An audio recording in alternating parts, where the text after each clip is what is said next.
Ladies and gentlemen, good morning and welcome back to our YouTube channel once again.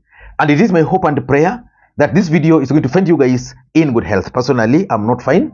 I have some flu, but it's getting better. Ladies and gentlemen, in this video today, I want to ask Azimio la Umoja One Kenya Alliance some 5 very tough questions. And these questions are directed to Azimio principles. That is Wajakoya the 5th, Raila Odinga the 6th, Stephen Kalonzo Musyoka, Martha Karua, Mwangi Wairia, probably Eugene Wamalwa. Any of them or any of their handlers can take their time and answer these 5 questions. The first question which I want to ask Azimio la Umoja One Kenya Alliance is, what is the status of the reconstitution of IEBC? Because we all remember that last year, Raila Odinga issued some demands to Kenya Kwanza, and that if those demands were not going to be met, he was going to call for mass action. Those demands included the reconstitution of IEBC, the opening of the server, and the lowering of the cost of living. As fate would have it, Raila Odinga kept his word and called for protest. Then at some point, there were a lot of pressure on Raila Odinga to call off the protest. Again, Raila Odinga issued some 10 demands. One of the demands was the recruitment or the reconstitution of IEBC. Then there was the bipartisan team which was formed, and of course the mass protest was called off. So the team met and they arrived at some conclusion. And one of the issues which they agreed to do was the reconstitution of IEBC. So today morning, I'm asking Azimio la Umoja One Kenya Alliance, what is the status of that reconstitution of IEBC? Because if you ask me, IEBC, the secretariat, must be overhauled. And that can only be possible if a new commission is formed. So what is the status of that reconstitution? Because so far, I don't think we have commissioners of IEBC, which means IEBC does not exist, because IEBC cannot exist without commissioners. And in case it's something in the pipeline, what is Azimio's plan with getting the right people in IEBC? Azimio should forget about the presidency of the Republic of Kenya if they will not be involved in the recruitment of the IEBC commissioners. So instead of making a lot of noise, wasting a lot of time, they should concentrate on the reconstitution of new IEBC. Once that's done, then Azimio can move to the next stage. So that is my first question to them. The second question which I want to ask Azimio is, who will be your presidential candidate in 2027? Sometimes last year, I also offered some unsolicited advice to Azimio la Umoja One Kenya Alliance. And one of the advices I offered to them was that they needed to identify their presidential candidate early enough, unlike the way they've always done. So let them identify their presidential candidate early enough. In fact, if Azimio was serious, they should not go beyond December this year before announcing to Kenyans their preferred presidential candidate. So whether that candidate is going to be Raila, whether it's going to be Kalonzo, whether it's going to be someone new, Martha Karua, or whoever. But Azimio must agree on one thing.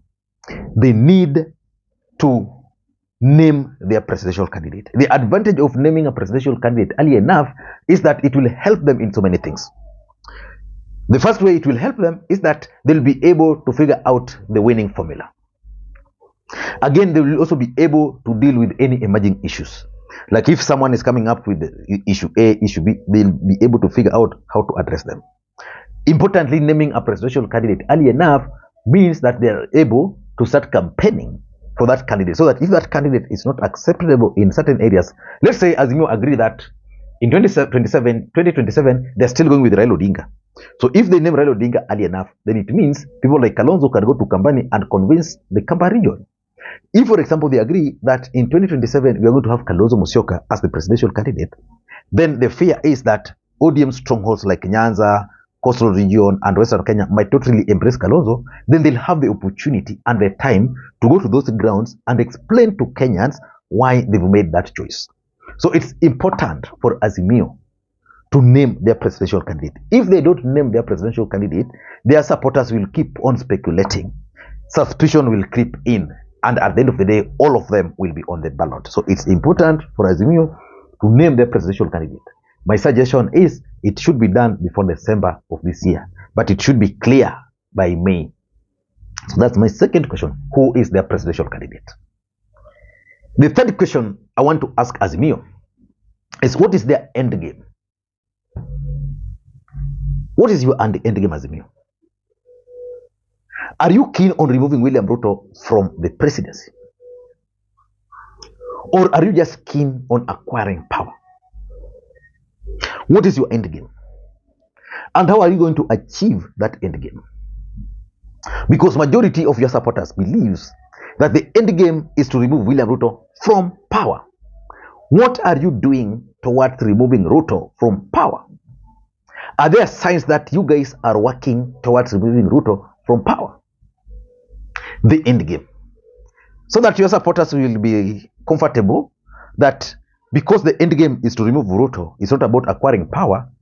Martha Karua can easily support Kalonzo. Kalonzo can easily support Karua. Raila can easily support Kalonzo. Eugene Malwa can be easily be supported to become the president, if that is the aim. So that you focus on removing Ruto from power first. But if the end game is for each one of them to run, I don't think some of them will even be able to win a single seat. So that's the honest truth. The end game. My fourth question, which has always been my pet subject on Azimio, is what is your communications strategy? The biggest question is, do they have a communication strategy? Because as we speak in the Republic of Kenya today, William Ruto has become so unpopular. So unpopular. That's the fact. William Ruto was in Meru, heckled throughout the 3 days. In fact, I saw a clip where Ruto was, where I think NTV had compiled a list or clips of William Ruto's heckling since he began his campaigns. Let us just play the clip shortly before we proceed. 15 months in President William Ruto's reign, there seems to be a significant slip in his grip over crowd control. Simulisikia tafadhali. Ni nani huyo? Nani? Mwambie hiyo watu yako wanyamaze bwana, wanaharibu mkutano.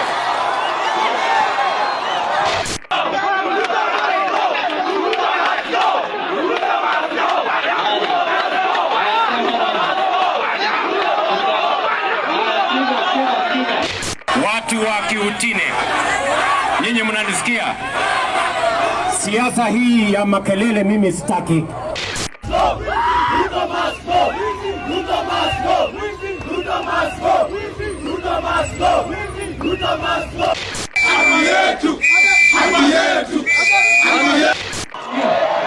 Nyinyi wananchi wa Meru, nyinyi ndio mtafanyia. Ndio mtafanya kazi yake. Ndio mtafanya yake. Na mimi nataka niwaambie vijana, nataka mnisikie, nataka mnisikize.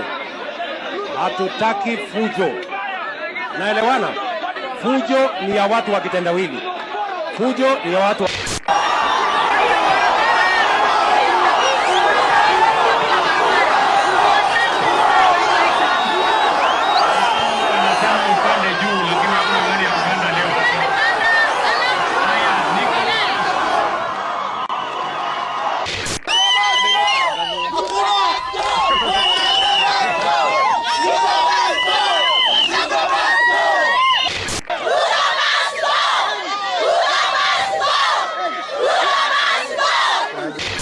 watu wa Dagoretti. Endelee na hiyo kibarua. Si ndio? No, but the question is, what is Azimio la Umoja One Kenya Alliance communications strategy? Are they taking advantage of Kenya Kwanza failures? For example, if I were to be the communications director for Azimio, I'll go to Kalonzo and whisper to Kalonzo that, look here, Kenyans are very bitter and angry with William Ruto because of the cost of living, for example. Or I'll go to Raila Odinga, tell him, Kenyans are very bitter because of the taxes, too much. Baba, I want you to talk about this publicly on TV. Then Raila Odinga is given a messaging. He goes to TV and just announced to the country that their interest for 2027 is just one, to remove Ruto and return the taxes to where they were before William Ruto took over. And for example, you can tell Kenyans who have been deducted their housing levy that just relax. Once I take over, or once we take over, the first thing we're going to do is to refund your contribution. So if someone, for example, let's say the lower cadre, if they've been deducting 300 from them for the remainder of 4 years, that's a huge amount of money. If you tell Kenyans that tukichukua tu kiti, the first thing tutatoa your tax alafu tuwarudishie, they'll vote for you. Then you deal with the consequences after. So for me, I think Azimio needs to come up with a communication strategy that can easily convince Kenyans that they are alternative.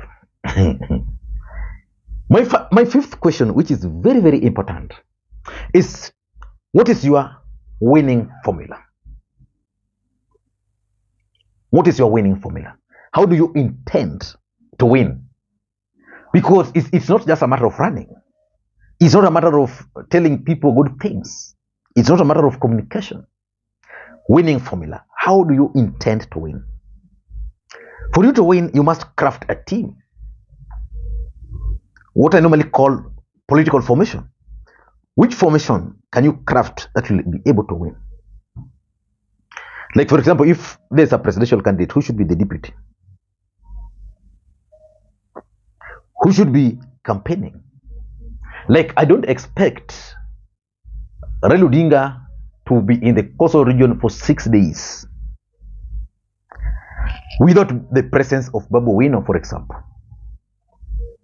Because Babu Wino is very popular and there's a way he's able to talk to people.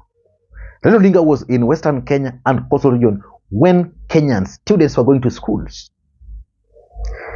That was the right time to have someone like Babu Wino talk about the issues of education, the issues of health. So they must figure out who will be forming part of their campaigns. The winning formula. How are they going to protect the votes? Yeah? How are they going to protect the votes? How are they going to ensure that in their area there are high turnout of voters? Very, very important. And my last question to Azimio. What is your plan for agents? How are you going to recruit agents in the next election? Because agents were the main issue in the last election. How are you going to identify agents? Are you going to use the party structures? Or are you just going to randomly pick people from nowhere? What is your strategy? How are those agents going to be paid? Who is going to pay them? How are they going to be deployed?